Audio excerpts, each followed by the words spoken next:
Recruiters go through a lot of resume for every job posting, so they don't have enough time to spend on just one CV. In order to catch their attention, your CV has to be crystal clear, straight to the point, and have something that captures their attention to make them to want to spend more time on your CV.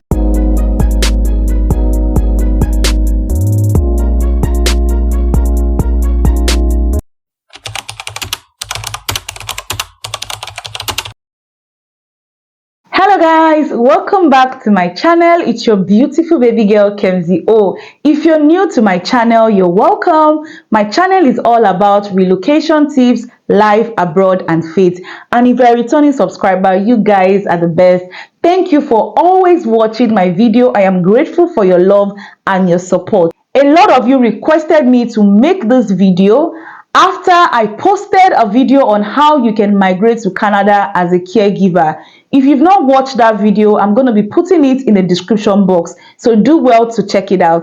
Okay, now I'm going to be explaining how you can write a Canada styled CV. Guys, I want you to stick to the end of this video because it is loaded with a lot of information. If you've not been getting response from Canadian employers, this video will tell you the mistakes you've been making. So stick around, watch this video to the very end because I want you to get that job in Canada.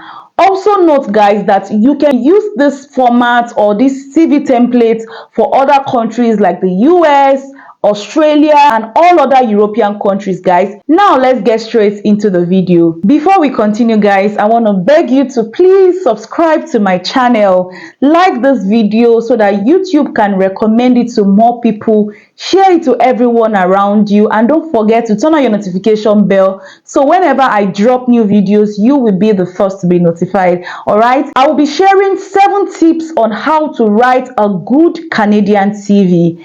I'm also going to be talking about ATS. I will conclude this video by showing you a CV template on how to write a top-notch Canadian CV. The first tip, guys, is to always write a different CV for different job application. Guys, if you're familiar with my video, I say this almost every single time. You can't use one CV for all your job application because the job duties are different. Even the job title that you're applying for might be different. Okay, there are different companies that has different mission, vision, personal statements, and the likes. So come on, guys, stop using one CV for all your job application. You're not going to get a job if you keep doing this act. Number 2 is to stop putting your pictures on your CV. And not only your pictures, guys.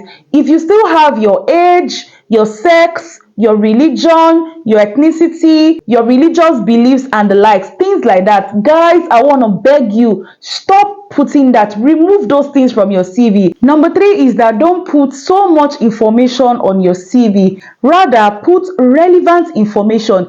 Guys, I know most of you or some of you have so many years of experience and you want to showcase how qualified or how talented or how skilled you are, and you end up writing information, most of which are not necessary. So please, guys, put in relevant information that is related to the job role you are applying for. Okay, number 4 is that let your CV be interesting.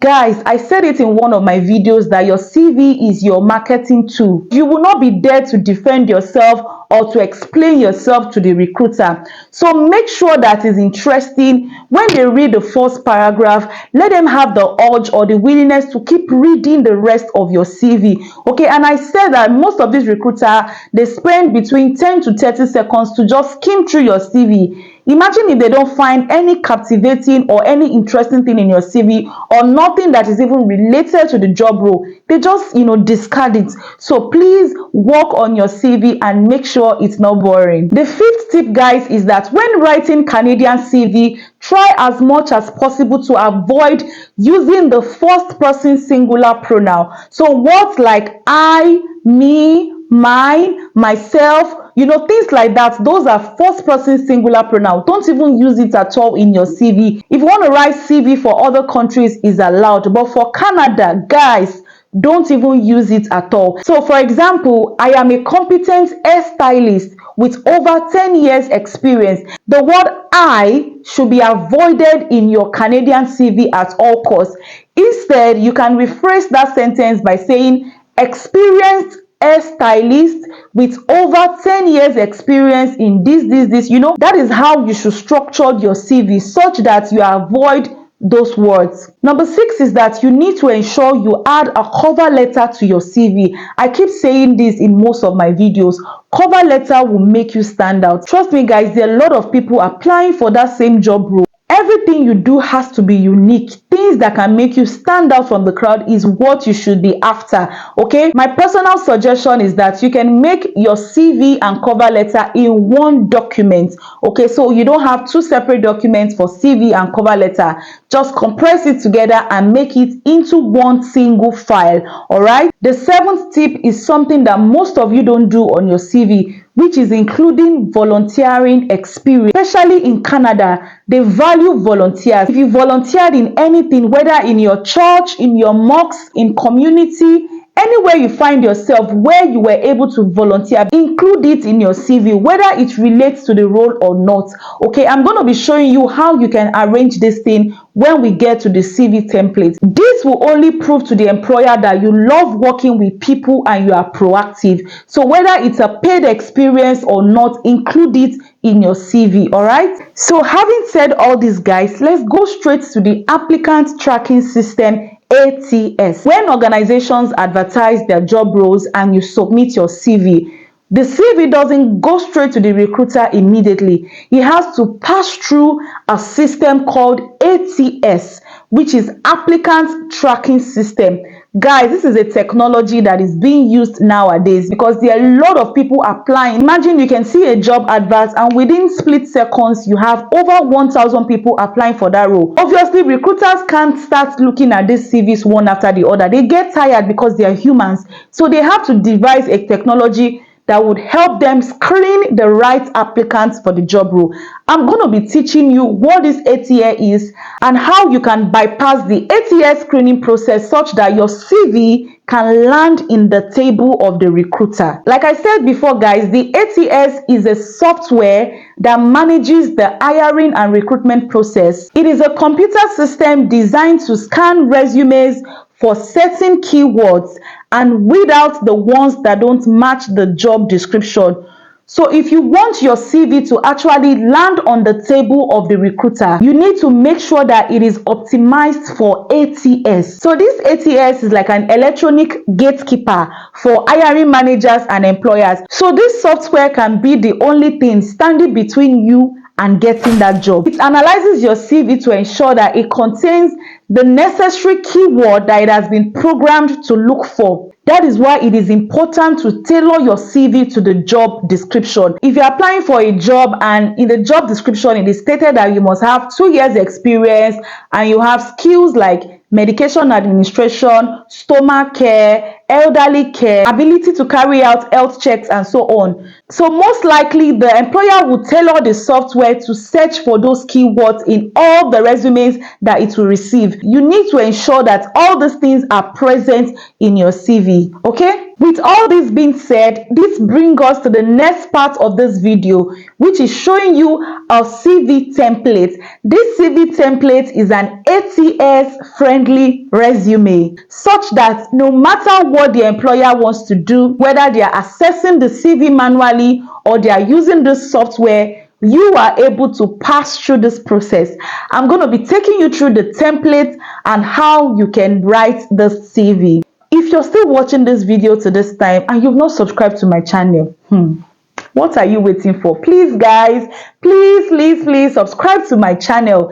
Like this video. When you like this video, YouTube will show it to more people, okay? And guys, I want the comment section to be engaging. If you have any question or any other video you want me to make, just put it in the comment section. And also guys, if you love me and you love what I'm doing, please support your baby girl, support this channel by clicking the thanks button just below the screen. So the place where you have the like button, you know, the remix button, the share button, there is also a thanks button. So please click the thanks button to show me that you really love me and you appreciate my work. Remember that the ATS friendly resume is the one that will land in the desk of the HR manager or the recruiter. So how do we create one? The first thing is that we need to format our CV correctly. Ensure that your CV is in Word document. Guys, try to avoid converting your CV to PDF unless it is expressly stated in the job advert. But if it is not stated, leave your CV in the Word document and ensure that the font size is not less than 10. My personal recommendation is to use between size 12 and 14, and the font I would prefer is Calibri. That is what I use for my CV, okay? Number 2 is to include keywords. When you pick up a job advert and you look through the job description, it's going to state specific skills and qualification they need for that role. So ensure that all these things are present in your CV, because the recruiter will tailor the software to filter CV that only contain those keywords. So make sure you watch out for skills, qualification, experience, and other important things when you pick up the job description so that your CV can pass through the ATS software. Number 3, guys, is to use clear job title. Let your job title matches with the one that is advertised. For example, if you're applying for the role of a receptionist, don't write front desk officer. Make sure you write receptionist, okay? I know most of you are trying to, make your CV interesting or make it different. But guys, that doesn't mean you should alter the job title. So if they're recruiting for a specific job role, include that in your CV and don't try to change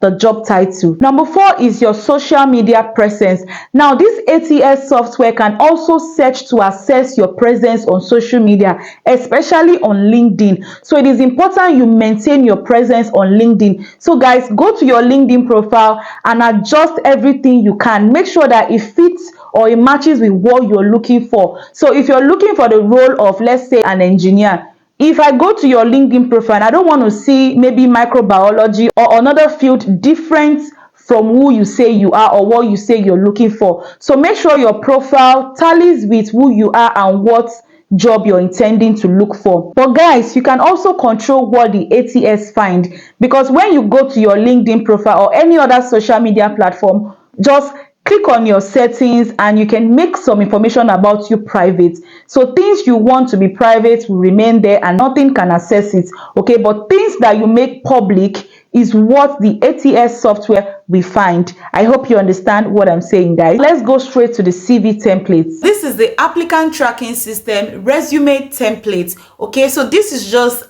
an overview of how you should structure your CV for any profession. All right, now the first thing you need to do is to start with your contact information, which include your name, your home address. If you live in a country where you have a postcode, please include the postcode. Then we have an email address. Make sure it's a formal email address.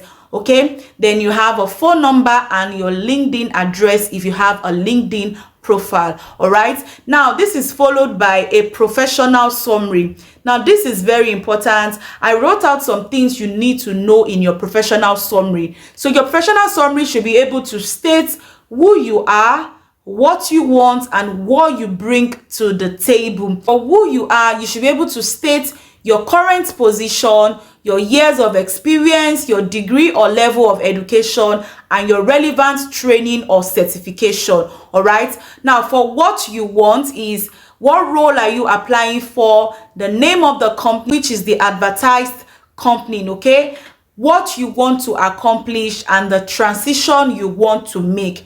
While the last thing is what you will bring to the table are your key hard skills, your key soft skills, and how you can help the company meet its goals. This is just to give you a guide on how to write a professional summary. You don't need to write everything I stated there, okay? What I mean is that for who you are, you can just put your years of experience or your current position. You don't need to include your degree or level of education and relevant training or certification. So basically, all those points I listed here is solely based on the kind of role you are applying for. But this is a guide on how you can create a good professional summary. I'm going to be reading a professional summary so you understand how all these things that I put here featured in it. Make sure you point out or you pick out important keywords from the job description of the advertised role. Now let's read out this professional summary. Now it's for a caregiver position, and it says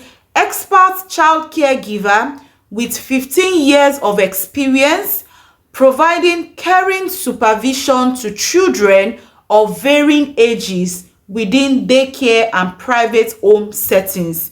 Okay, seeking to develop positive and long-lasting relationship with XYZ company to enrich children's lives through learning and play. From what I read, guys, you can see that this person explicitly stated the years of experience and the role he or she wanted to apply for and the specific skill that she or he had. Now, from what I read, guys, you can see an element of who you are, what you want, and what you bring to the table. So that is just how you can create a professional summary based on your profession, and most importantly from the job description, picking out important keywords from the job role. Okay, now let's go straight to the next one. After you've done your contact information, your professional summary, the next one is your experience. In your experience, make sure you include the month and the year. So let's say you're currently working in the company and you started, let's say last year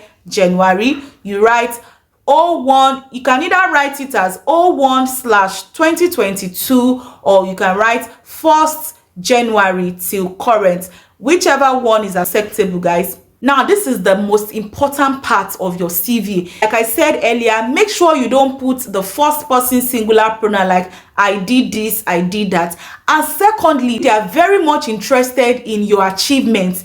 Now, if you claim you are competent, if you claim you're enthusiastic, most times you might not even necessarily write those things because those are generic words. Everybody write that in their CV, compassionate, enthusiastic, and everything.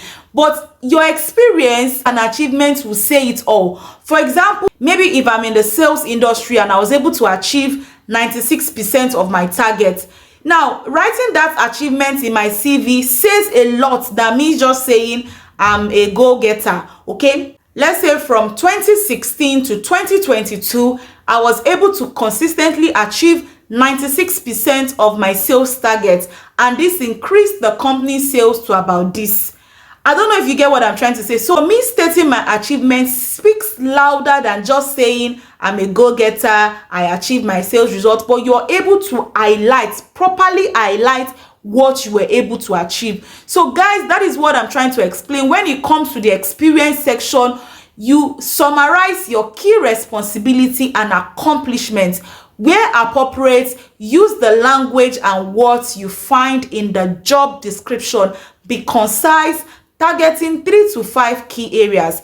I'm going to be reading some, job experience so that you can have an idea of what I'm trying to say. Most importantly, like I said, guys, you need to check the job description and tailor it. Don't just write back the job description to them. They will know. Okay, now let's read out some job experiences. Now for the CV I have here, guys, the person was applying to be a social media and digital strategist.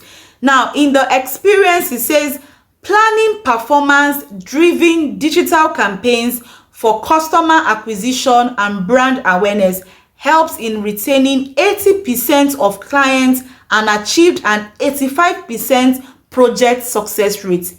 This is straight to the point. It is concise. I'm very sure it has targeted some areas in the job description and it has summarized the person's accomplishments. Okay, another one says gained platform-based knowledge for Facebook, Twitter, Instagram, and LinkedIn. I have another one here says managed to grow an online community organically on Facebook and Instagram. Guys, from everything I've read out, you can see that this person is straight to the point. You're stating what you've achieved, you're targeting the key area. If your CV goes through the ATS technology system, it's able to positively screen out your CV to be assessed by the recruitment manager. I'm going to read another work experience, and this is also from the care industry. Delivered safe and caring childcare in a day setting average of 46 total children per day, supporting ages 3 months to 10 years. Okay, another one says provided partnership through conflict resolution with parents to build trusted relationship with 18 families and their children. Guys, these are result-oriented CV, whereby you don't even need to speak so much, and that is how I want you to create your CV. Now, the next one, guys, is volunteer experience. Like I said, Canadian employers value volunteers because it proves to them that you're proactive and you're willing to work with people. So no matter the volunteer experience you've had, please indicate it in your CV, okay? Especially if it relates to the role you're applying for, okay? And volunteer experience can also be called community involvement. The next thing is your education and training. I think this is straightforward. Just put the month and the year where you were qualified or where you obtained your certificates or your education, and every certifications you've acquired. You know, it could be an online certification or a professional development program you did. Include everything in your CV as long as it's relevant to the role you are applying for. Okay, now the last one we have here is your skills. Now, Canadians also value your skills, especially if it's stated in the job adverts that you need to have some specific skills. Trust me, guys, you need to include it in your CV because it's most likely that the employer will program the ATS software to search for these skills in people's CV. We have hard skills, such as your technical skills, and we have soft skills, which are people skills. Depending on your field, there are a lot of hard skills and soft skills that you can think of, such as communication, leadership, problem solving, emotional intelligence, teamwork, adaptability, data analysis, so many other things. So here you have it, guys. This is the format I would advise you write your CV. You can see that there is no reference in this CV template. There is no IELTS or whether you've even done your educational credential assessment or any other information. Like I said, you don't need all those things. If you're shortlisted for the role and you're interviewed, they will ask you for these things if they need it. That is all I have for you in today's video, and I hope you've gotten value. Guys, one last thing is that I'm going to be putting this template I just showed you in the description box for free. You can just click the link in the description box and use it to edit your own kind of CV, and make sure you implement everything I have said in this video, okay? And I wish you guys the very best. I pray that you receive God's favor in your application. All right, guys, we've come to the end of today's video, and once again, please subscribe to my channel, like this video, turn on your notification bell so you receive more information like this. I'm always in the comment section to answer all your questions, and I'm going to see you guys in my next video. Bye.